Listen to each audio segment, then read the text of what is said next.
नमस्कार। कर्क लग्न यानी कैंसर एसेंडेंट वालों के लिए मार्च 2026 कैसा रहेगा। 4 मार्च को होली का त्यौहार है। मेरे व्यूअर्स को होली की बहुत बहुत शुभकामनाएं। तो चलिए देखते हैं मार्च का महीना कर्क लग्न कैंसर एसेंडेंट वालों के लिए। देखिए, मार्च के पूरे महीने में आप लोगों को जो भी रूटीन आप फॉलो कर रहे हैं, यानी जो काम आप कर रहे हैं अपने बिजनेस में या जॉब में, उसको कंटिन्यू रखिए। उसके अलावा कोई भी रिस्क आपको नहीं लेना है, कोई भी डाइवर्जन नहीं लेना है, कोई बदलाव करने की कोशिश मत कीजिएगा। बहुत सावधानी बरतने की ज़रूरत है। मार्च के पूरे महीने में आपके 10th हाउस के स्वामी मंगल आपके अष्टम स्थान पे रहेंगे 23 फरवरी से 2 अप्रैल तक। यहाँ पे मंगल मारक स्थान पर हैं, 8वें स्थान पे। यानी कुछ प्रॉब्लम्स, कुछ समस्याएं आपके सामने आएंगी। इंसल्ट की भी पोजीशंस बन सकती है। यहाँ बोर्ड मीटिंग ग्रहों की है। राहु, सूर्य, मंगल, बुध, ये चार प्लैनेट्स आपके 8वें स्थान पे, जो कि मारक स्थान है।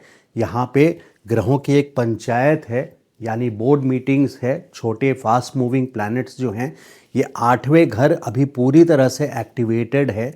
तो कुछ लॉसेस होने की संभावना भी है आपके प्रोफेशनल फ्रंट पे, यानी आपके करियर में बिजनेस हो या जॉब हो या कंसल्टेंट हो।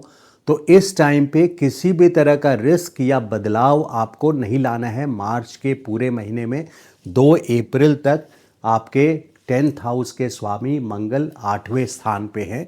इसके वजह से इस बात को बोल रहा हूँ। कोई भी ग्रोथ आपको सोच करके या जॉब चेंजेस, अगर आपको जॉब का ऑफर आया है, इसके बावजूद आप कोशिश करके अपनी ज्वाइनिंग डेट 2 अप्रैल के बाद रखिए।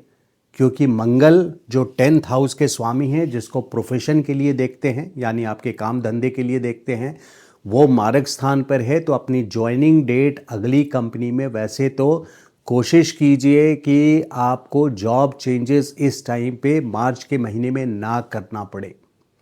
जो भी जॉब आप कर रहे हैं उसमें कंटिन्यू कीजिए। मार्च के महीने में आप जॉब हंटिंग भी मत कीजिए, यानी नए जॉब को देखने की कोशिश मत कीजिए। 2 अप्रैल का इंतज़ार कीजिए। और अगर जॉब ऑलरेडी चेंज के प्रोसेस में है तो नए जॉब में ज्वाइनिंग की डेट आप 2 अप्रैल के बाद का रखें, जब मंगल भाग स्थान पे चला जाएगा। तो मार्च के महीने में काफ़ी समस्याएं, प्रॉब्लम्स, चैलेंजेस आपके सामने आएगी, लेकिन भाग्य का साथ मिलेगा जिससे आप बचते रहेंगे। 2 केंद्र के स्वामी यानी शुक्र चतुर्थ भाव के स्वामी और शनि सप्तम भाव के स्वामी, 2 केंद्र के स्वामी भाग्य स्थान पे त्रिकोण घर में हैं, जिसके वजह से भाग्य के साथ आपको मिलेगा। और भाग्य से ही आप इन समस्याओं से सुलझते जाएंगे, इनसे बचते जाएंगे। लेकिन अपने तरफ से कोई रिस्क मार्च के महीने में आपको नहीं लेना चाहिए। यहाँ पे इंसल्ट की भी पोजीशंस बन रही है। जो लोग ऑफिसेस में जॉब करते हैं, जॉब में हैं, उनके लिए खास करके 15 मार्च तक ये आप सावधानी बरतिए कि आपके बॉसेस से, सीनियर से बहुत केयरफुली, सेंसिटिवली डील कीजिए। हो सकता है इंसल्ट वाली पोजीशन बन जाए, विशेष करके आपके लिए, क्योंकि सूर्य जो मैनेजमेंट को रूल करता है, गवर्नमेंट से रिलेटेड कोई भी काम हो, गवर्नमेंट से रिलेटेड कोई भी डिपार्टमेंट हो, उसको उसका कारक है सूर्य। तो यहाँ पे 15 मार्च तक आपको विशेष करके सावधान रहना है। वैसे रहना तो पूरा 2 अप्रैल तक है, लेकिन जहाँ डायरेक्ट डीलिंग है आपकी बॉसेस से, सीनियर से, मैनेजमेंट से, वहाँ 15 मार्च तक एक्स्ट्रा केयरफुल रहने वाली सिचुएशन है। तो ओवरऑल मार्च का महीना यहाँ एक चैलेंजेस भरा होगा। यहाँ पे क्रोनिक डिजीजेस जिन लोगों को है, यानी लंबी बीमारी जिन लोगों को है, गठिया जैसी बीमारी या जो बीमारियाँ छूटती नहीं है और लंबे तौर पे चलती है, जो ओल्ड एज में हैं या जो बच्चे हैं, उन लोगों के स्वास्थ्य में भी काफ़ी कंसर्न मार्च के महीने में रहेगा। 8वां घर पूरी तरह एक्टिव है। इसी वजह से मैं इस बात को रख रहा हूँ कि 8वां घर बहुत ही ज़्यादा एक्टिवेटेड है। 4 ग्रहों की यहाँ युति हुई है और ग्रहण दोष भी बन रहा है राहु सूर्य का। तो ग्रहण दोष थे, राहु सूर्य के दोष थे। यहाँ कोई ना कोई समस्या आपको मैनेजमेंट बॉसेस अथॉरिटी गवर्नमेंट से 15 मार्च तक आने के चांसेस हैं, और कर्मेश का पूरे मार्च 8वें घर में रहने के वजह से यहाँ पे चैलेंजेस आपको 2 अप्रैल तक आते रहेंगे। इसलिए मैंने आपको सतर्क किया है कि आप अपने काम धंधे में, प्रोफेशन में जो भी काम कर रहे हैं, जो रूटीन है आपका, नॉर्मल रूटीन जो है, जो काम कर रहे हैं उसको बच करके करते रहें, सावधानी से करें। किसी तरह की कॉन्फ्लिक्ट आए तो उसमें अगर आप अपना एटीट्यूड दिखाना शुरू करेंगे या उसको चैलेंजिंग ले करके कन्फ्रंट करेंगे, आगे बढ़ करके उसको सेटल करने की कोशिश करेंगे, तो वहाँ पे आपको एक इंसल्ट वाली पोजीशन, चाहे वो आपका व्हाट्सएप ग्रुप चैट हो, किसी पूरे ग्रुप में आपकी जो पोजीशन रहेगी वहाँ पर भी आपको डीलिंग्स बहुत केयरफुली करना चाहिए। और ख़ास करके अपने सीनियर से या जो लोग गवर्नमेंट में हैं उनसे, या बहुत वेल प्लेस्ड लोग हैं उनसे भी डीलिंग बहुत केयरफुल कीजिए। सूर्य का यहाँ पे 8वें घर में है, और मंगल आपके काम धंधे के लिए भी 8वें घर में मंगल का होना यहाँ पे प्रॉब्लम वाली सिचुएशन बताता है। फाइनेंशियल फ्लो में भी देखिए, फाइनेंशियल लॉस भी, कोई ना कोई फाइनेंशियल लॉस भी है। बृहस्पति पहले से ही खर्चे वाले भाव में है, 12th भाव में, 12वें स्थान दुर्भाग्य स्थान भी बोलते हैं। तो फाइनेंशियल कोई बड़ा पोर्टफोलियो चेंजेस आप नहीं कर सकते, मई तक आपको नहीं करना चाहिए, बिल्कुल एडवाइजेबल नहीं है। वहीं सेकंड हाउस के स्वामी भी आपके 8वें स्थान पर हैं 15 मार्च तक, तो फाइनेंशियल लॉस होने के चांसेस भी 15 मार्च तक बहुत प्रबल हैं, बहुत स्ट्रॉन्ग चांसेस हैं। स्टॉक मार्केट के लिए ये खास करके बहुत सतर्क रहने की ज़रूरत है। मंगल देखिए, एक फाइनेंस के कारक बृहस्पति आपके 12th हाउस में है, खर्चे वाले भाव में है, लॉसेस वाले भाव में है, और दूसरे घर के स्वामी जो कैश फ्लो वाले हैं वो भी 15 मार्च तक सूर्य आपके 8वें घर में हैं, और मंगल पूरे मार्च में जो पंचम भाव के स्वामी हैं ये भी पूरे मार्च 2 अप्रैल तक 8वें भाव में हैं। तो ये पूरा इंडिकेशंस है कि कोई फाइनेंशियल लॉस आपको होगा। स्टॉक मार्केट जैसी चीज़ों में आप वो शेयर्स बाई करके छोड़ दीजिए, इंट्राडे ट्रेडिंग तो बिल्कुल मत कीजिए।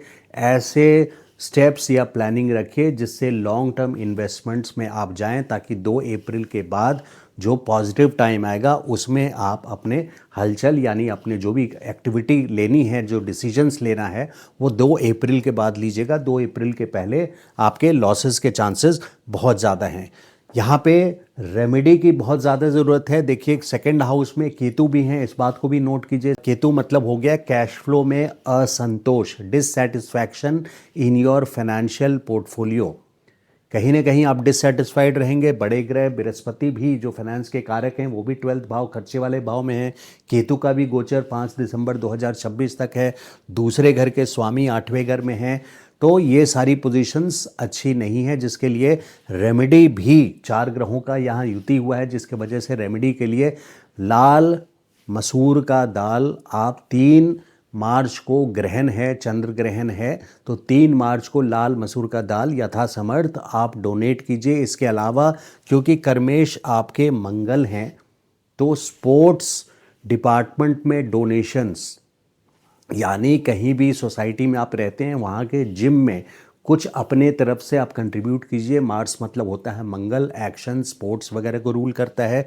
तो मंगल को इम्प्रूव करने के लिए एक हनुमान चालीसा का पाठ नियमित तौर पे आपको मार्च में करना चाहिए, रेगुलर करना चाहिए, डेली बेसिस पे। इसके अलावा डोनेशन में अगर आएँ तो डोनेशन में आप स्पोर्ट्स कॉम्प्लेक्सेस को, छोटे जिम्स को आप अपने तरफ से जो भी डोनेट कर सकते हैं, स्पोर्ट्स का कोई इक्विपमेंट हो या उसमें रिपेयर मेंटेनेंस की ज़रूरत हो, या वहाँ पे नियमित तौर पे जा कर के चीज़ों को ऑर्गेनाइज करने का, स्पोर्ट्स के लोग जिम में जाते हैं तो चीज़ें को ऐसे छोड़ देते हैं, तो अपना समय दान दे करके कंट्रीब्यूट कीजिए।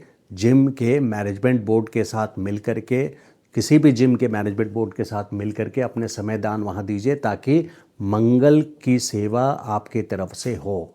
तो मंगल का सेवा आपके लिए कर्म स्थान के स्वामी हैं, ये बहुत इंपॉर्टेंट है। ये आप रेगुलर भी रखेंगे अपने लाइफ में तो आपके प्रोफेशन के लिए ये बहुत अच्छा रहेगा। तो ओवरऑल मार्च का महीना सावधानी वाला है, काम धंधे के लिए खास करके, विशेष करके, और फाइनेंशियल फ्लो के लिए भी बहुत ज़्यादा सतर्क रहना है। फाइनेंशियल लॉस भी हो सकता है। तो ये था कर्क लग्न का यानी कैंसर एसेंडेंट का मार्च का एनालिसिस। अगर मेरा वीडियो ये अच्छा लगा हो तो लाइक एंड शेयर ज़रूर कीजिएगा। और मेरे चैनल को सब्सक्राइब नहीं किया अभी तक आपने तो request you to please continue watching and subscribe to the channel and press the bell notification icon. Thank you so much. नमस्कार।